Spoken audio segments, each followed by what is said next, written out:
Assalamualaikum warahmatullahi wabarakatuh. Halo semuanya. Perkenalkan, saya Siti Apsara Resna. Saya peserta Latsar CPNS tahun 2021 dari BPSDM Provinsi Kalimantan Selatan. Di sini, saya akan memaparkan mengenai analisis isu efektivitas berdasarkan tupoksi saya sebagai apoteker di rumah sakit. Pada presentasi kali ini ada 5 tahapan atau 5 poin yang akan saya bahas. Nah, saya mendapatkan 4 isu pada identifikasi isu di tempat kerja saya. Yang pertama, belum optimalnya pemberian konseling cara penggunaan tetes mata pada pasien pulang di ruang rawat inap mata THT. Kemudian belum optimalnya retur obat dan bahan medis habis pakai di depo obat rawat inap. Yang ketiga, belum optimalnya pengelolaan obat dengan kewaspadaan tinggi atau high alert medication di unit perawatan. Kemudian yang terakhir adalah belum optimalnya konseling obat pada pasien rawat jalan. Dari keempat isu tadi, kita bisa memilih yang mana yang paling prioritas untuk diselesaikan menggunakan metode APKL. Nah, dari metode APKL ini didapatkan isu nomor 2 lah yang paling prioritas atau menjadi prioritas pertama untuk diselesaikan dengan skala 19. Nah, dari segi aktual, isu nomor 2 ini adalah isu yang harus cepat segera diselesaikan karena hal ini menyangkut nyawa seseorang seperti itu. Nah, high alert medication ketika kita contohkan saja seperti narkotika fentanyl injeksi. Nah, narkotika fentanyl injeksi ini ketika salah perhitungan dosis, ketika salah konsentrasinya akan menyebabkan depresi pernapasan bagi pasien yang akan mengakibatkan hal buruk seperti kematian.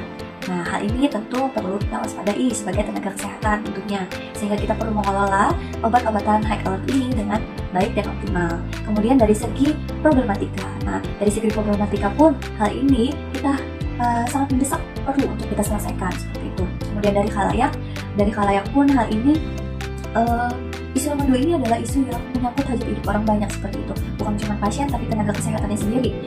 Karena kita akan berurusan dengan nyawa seseorang. Kemudian dari kelayakan, dari kelayakan pun hal ini sangat tuntas atau sangat logis untuk kita laksanakan seperti itu.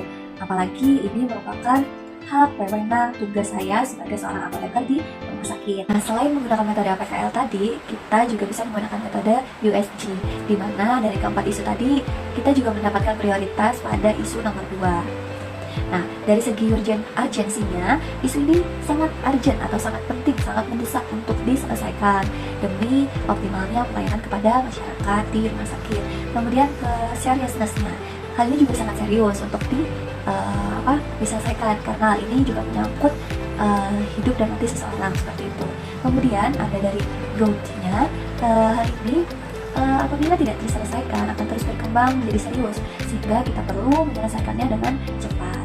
Selanjutnya merupakan analisis akar masalahnya. Kita harus mengetahui akar masalahnya terlebih dahulu untuk menyelesaikan masalahnya. Nah, dengan cara apa? Yakni dengan cara menggunakan metode fishbone.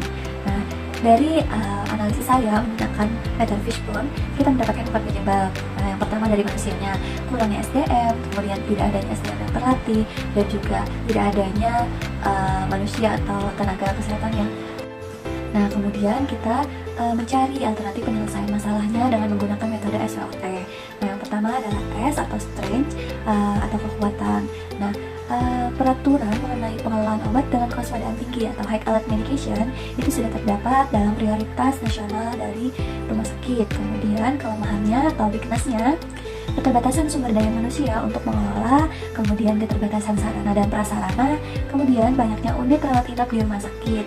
Lalu dari opportunity atau peluangnya, high alert medication itu sudah menjadi salah satu dari 6 sasaran keselamatan pasien yang menjadi poin dalam akreditasi rumah sakit. Kemudian dari segi threat atau ancaman, keamanan terhadap penyimpanan obat high alert juga perlu diperhatikan. Apabila misalnya tas itu di mana peletakannya agar keamanannya masih terjaga seperti itu.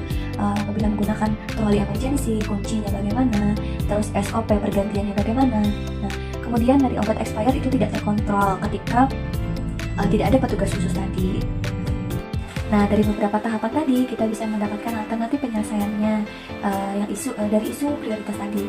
Yang pertama, membuat panduan pengelolaan obat dengan kewaspadaan tinggi atau high alert medication di unit perawatan. Nah, tahapan-tahapan dari alternatif yang pertama tadi bisa kita telusur dulu tiap unit perawatannya.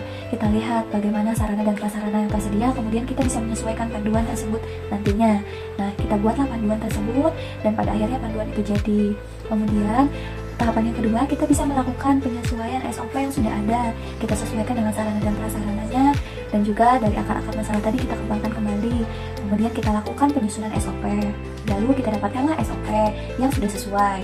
Kemudian tahapan selanjutnya kita bisa membuat media untuk sosialisasi. Panduan tadi sudah ada, SOP sudah ada, akar permasalahan tadi juga bisa diakibatkan oleh kurangnya sosialisasi. Makanya di sini saya akan melakukan sosialisasi dengan membuat video mengenai pengalaman obat high alert atau apa saja yang perlu diperhatikan dalam obat high alert.